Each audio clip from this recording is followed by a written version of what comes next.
What's up, everyone? This is Nate, and I'm back with another Out of the Theater review. Now, today I went and saw a new movie called Boy Kills World. This stars Bill Skarsgard, the future Crow, Pennywise, of course. We got Jessica Rothe in here, Charlotte Copley from District 9, with Famke Janssen is in this, and Michelle Dockery is in this, Andrew Koji. Like, there's some people that I know, a good amount of actors that I know. I was interested to see it, looked like a fun time, and I'm going to give you my 2 cents. But before I do, if you would please consider subscribing to the channel and make sure you go ahead and hit the bell icon. That way you get notified every time new videos drop. Also, if you could give me a thumbs up, helps the video do better, of course, and leave me a comment down below if this is a movie that you saw or that you are interested in seeing or not interested in seeing. I want to know what you have to think about it as well.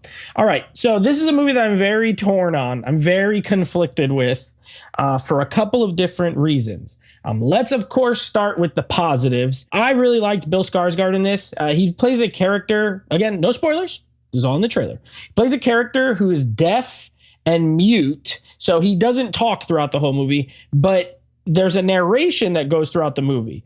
Now, he can't in the storyline, he can't remember what his voice sounds like when he was a kid, so he has chosen the voice of a video game, like a fight game announcer, who happens to be H. John Benjamin, of course, from Bob's Burgers and Archer, and an interesting choice. It sounds nothing like how Bill Skarsgård does. Leads to some good like comedic moments. So basically, he narrates it all throughout the movie that way. But I thought Bill Skarsgård did a lot without using any dialogue, a lot of facial expressions and physicality. It's an action movie. He looks incredible, shredded. He's tall. He was great in the fight scenes. Honestly, it actually gave me some hope for the Crow movie, because I thought he was great as far as like in the action and the fight scenes. Fantastic. Speaking of said action, I think so far 2024 has been a pretty darn good year as far as action is concerned, because I thought The Beekeeper, really good movie. You had Monkey Man.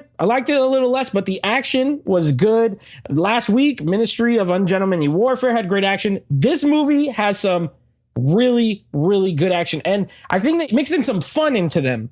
So there's a few of them where I wouldn't say comedic, but like the way they're shot, it's super crazy. The camera in this thing is moving around. There's one scene that's almost like a side scroller video game. It's pretty cool. There's a lot of like zooms and the camera's just floating around. Sometimes it's better than others. There's one or two that I didn't love. But for the most part, there's some really, really cool shots in here. Gory as can be. Loved it. Brutal. The final fight. I gotta say this. I gotta give credit to this movie.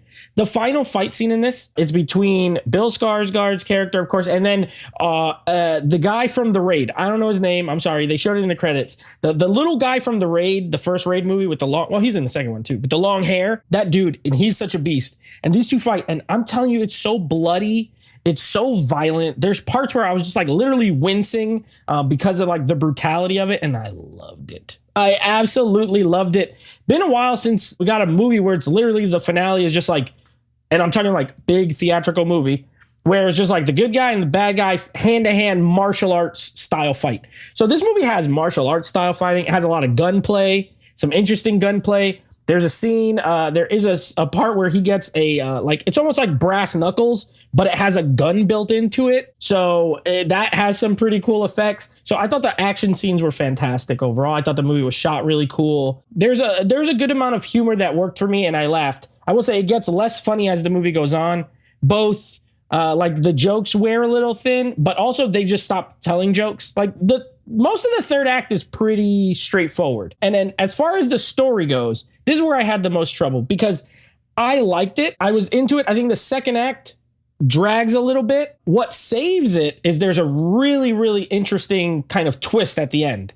And that picked me back up, because up to that point I was like, I'm loving the visuals of this, but like I'm not super into the story. I think it's fine. Like it's pretty generic. Then there's this sort of twist that happens, and I was like, oh, okay, that's actually good. And then it makes the finale a little bit better. So that helped. But overall, I think the story's so-so. I don't think it's like incredible. For 80% of the movie, it's fine, serviceable, decent comedy, pretty straightforward sort of revenge story. And then it gets flipped on its head at the end, and then it's a little bit better. So it picks up at the end, which helped. And there is one character that's so funny. So he, this is not again, no spoilers. Again, he's deaf, he's mute, so he reads lips. And there's one character in this movie who I guess he can't read his lips good. So every time he talks, it just sounds like crazy gibberish. It made me laugh. It sounded like Pootie Tang. He was just saying all this weirdo stuff. So that was pretty funny. But overall, I think the story being how it is, it's a very high concept movie, very weird, not like a traditional, straightforward, serious action movie. I'm going to give it a 7 out of 10. I think it's really good. I think it was fun. I think it was really fun. Better than like great, I guess. Fun, entertaining movie with great fight scenes and a good twist at the end. So 7 out of 10 for me. I will be back next week with a review for The Fall Guy. So I'm very excited for that. And until then, take it easy.